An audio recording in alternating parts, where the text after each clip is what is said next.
The white paper that we all have been waiting for is officially out today, the 12th of May 2025. And I'm afraid it's not good news because the government have streamlined strict immigration policies and rules that affect different migrants in the UK, both those in the UK and those outside the UK. It touches on skilled worker visa, study visa, care visa, even ILR and citizenship application. So please stick around with me while we go straight into the details. My name is Tochi. Welcome to my channel. Please like this video, give it a thumbs up as you're watching right now so YouTube can recommend it to more people. Kindly share it to everyone that needs to hear this. To all my returning subscribers, you guys are amazing. You're welcome back to today's video. If you're yet to subscribe, please click on that subscribe button right now. Thank you. Before I continue, I want to quickly tell you all about LemFi. If you don't know LemFi is a reliable app that allows residents of the UK, US, Canada and Europe, any part of Europe at all, to send money to Africa at zero fees. So with LemFi, you can send money to your loved ones for free, and they have the best rates you can find in the market, so you don't always get your complete value for money. I've been using LemFi for a few years now, and I can tell you that it's very fast, it's reliable, it's easy to navigate, and guys, trust me, it's secured. So to get started, you can download the app with my referral link in the description box, and you will get £7 cash back on your first transactions above £50. Alternatively, you can download the app directly from the Apple App Store or Google Play Store and enter my code Tochi to benefit from this offer. So hurry now and download the LemFi app if you haven't, and begin to send money to your loved ones for free.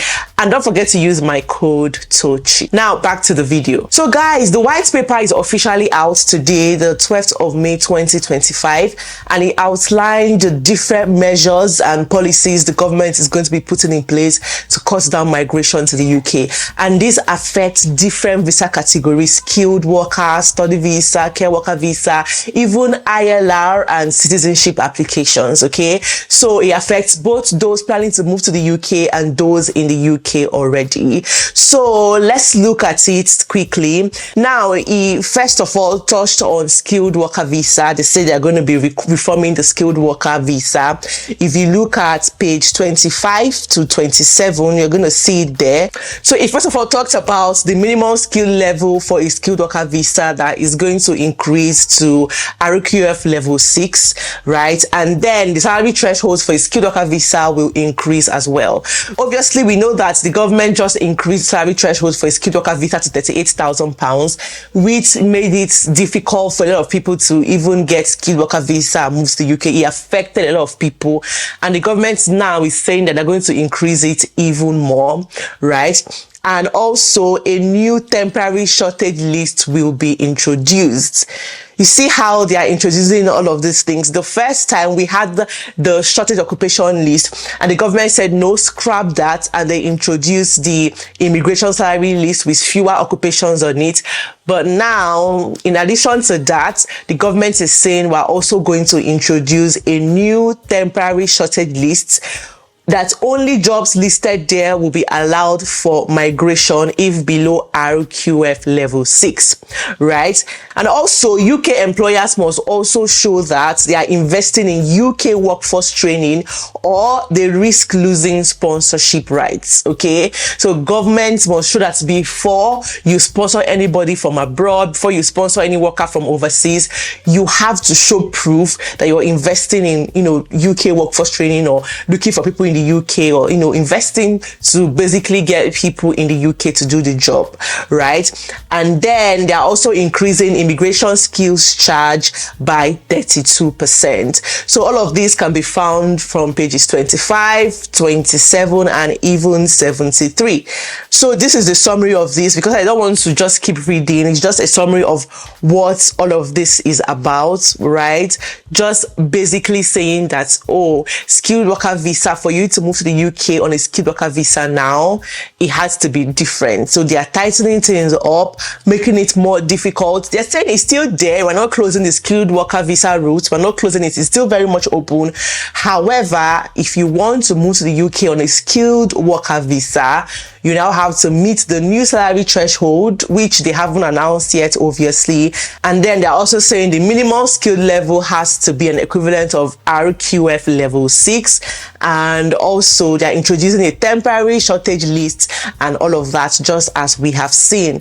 And also they're increasing the English language requirement for a skilled worker visa, right? They are changing it and saying, oh, it's been so easy, writing the English language, we have to increase the requirement. So they're increasing it from B1 to B2 for a skilled worker visa or equivalent for those that have to write IELTS, before coming to the UK, or, just prove your English language. You know that the UK runs a points-based system. So you have to basically meet all the points for a skilled worker visa, and English language or proof of English language is one of them.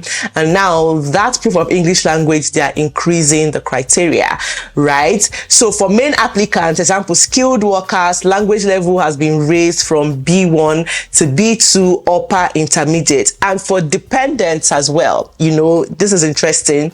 Dependents will now need A1 English on entry and A2 to extend their visa. Before now, if you're moving to the UK on a dependent visa to join the main applicants, okay, it was only the main applicants that had to show proof of English and all of that. The dependents didn't have to do that. The dependents would only need to, show proof of English when they want to apply for ILR or citizenship. But now they're saying, as the main applicant is showing proof of English language, the dependent is going to be showing proof of English language as well. Okay, so you might need to write IELTS or the equivalent, do ECTIS, or all the English languages that are accepted. You have to show proof of English at the beginning. Before you enter to apply for your visa, you have to show proof of English as a dependent. And when you're extending your visa as well as a dependent or on a dependent visa, you have to show proof of English. So we can also find all of that information on page 69. And also for settlement, if you want to apply for your ILR, it's no longer B1, you now have to do B2. So moving on to the change in ILR that we all have been waiting for to hear what the government is saying, if it's official. Now this is it. It says, we will therefore reform the current rules around settlement through an expansion of the principle behind the point-based system, that individuals should earn their rights to privileged immigration status in the UK through the long-term contribution they bring to our country. This expansion of the point-based system will increase the standard qualifying period for settlement to 10 years. Currently, we know that it is 5 years, but the government is saying that increasing it to 10 years, right? So we will continue to offer a shorter pathway to settlement for non-UK dependents of British citizens to 5 years, provided they have remained compliant with their requirements, and we will retain existing safeguards to protect the vulnerable, including settlement rights for victims of domestic violence and abuse, right? So also through the expansion of the points-based system, individuals will also have the opportunity to reduce the qualifying period based on points-based contribution to the UK economy and society. We will consult on these changes later this year, right? So now they are saying that some people can still get 5 years based on how much they have contributed to the economy and all of that. So they haven't really stated how they are going to prove it, who is going to get 5 years, what qualifies it to get 5 years, and who is going to get 10 years, what qualifies it to get 10 years. The difference between those that will get ILR in 5 years and those that will get in 10 years. So they haven't really stated all that clearly, but for now, they have just said what their plans are. So I think as time goes on, they'll begin to bring out clarifications on all of this and date it will take effect and everything. But for now, it is just this that they have said this is what they want to do, okay? But they haven't given dates for it to take effect. So it hasn't taken effect. It's not even law yet. Remember, it's going to go through a lot of debates. They're going to scrutinize it, look at it before they'll now basically clarify how everything is going to run, right? So they also made some changes to citizenship application as well, right? So earning citizenship, it has been a long-standing principle that citizenship in the UK, like settlement, is a privilege and not a right. So we are creating a system that benefits people who respect the rules and make their contribution to the UK and take action against those who do not.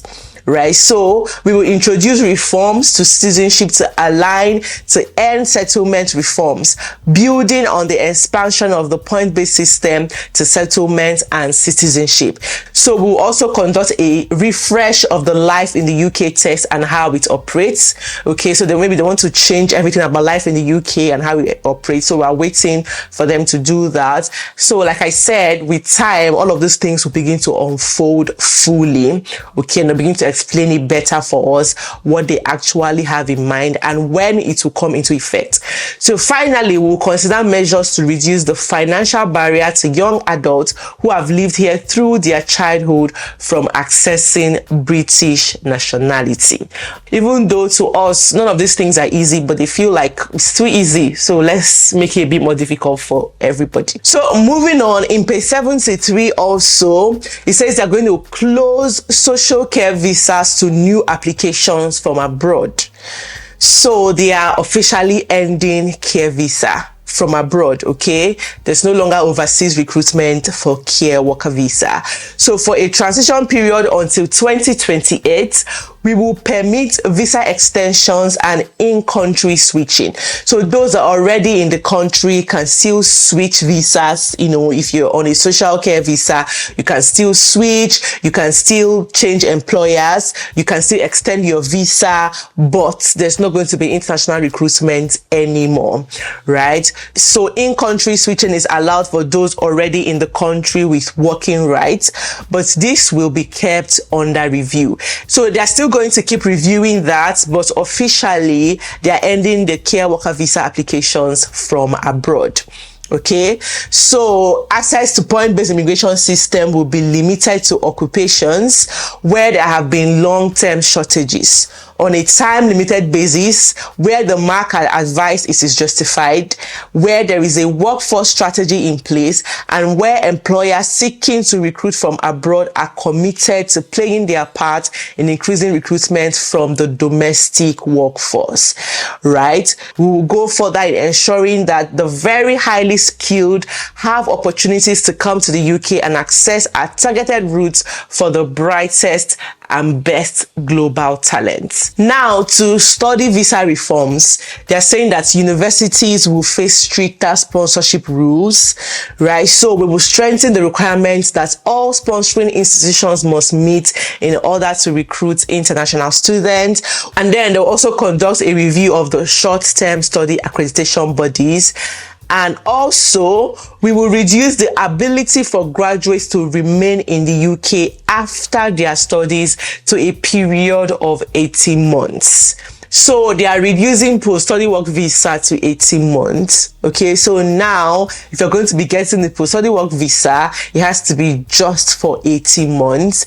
And obviously you need to like switch to a more permanent visa within that 18 months or risk leaving the UK. So they said they'll also tighten up their borders and then use e-visas and a digital system to track who is outside and who is inside the UK and all of that. So this is a complete overhaul of the immigration system. Like literally everything, almost everything that you know about the UK immigration is changing, right? So yeah, that is it. Remember I said that once the white paper is out, I'll definitely let you guys know. And now this is me fulfilling my promise. I just said for you guys to know exactly what's going on. But remember that there are going to be a lot of talks around all of these. They're still going to come and interpret it, you know, but literally this is exactly what was stated in the white paper. There's no date of implementation on the date is going to take effect. They haven't really stated, you know, a lot of questions. I'm sure after reading this and looking at all of this, you have questions to ask. We all have questions to ask, but we're going to leave it to the UK government to just the way they have given us all of this, so that all the policies and measures are going to be put in place. They're still going to come and answer all the questions that we have, or how how everything is going to take effect and what it will look like exactly, you know. So I'm sure in the coming months, weeks, and even years, all of these things will begin to make more sense after the government have explained it. Okay, so yeah, that is it. But now I don't think it calls for anybody to panic or anything.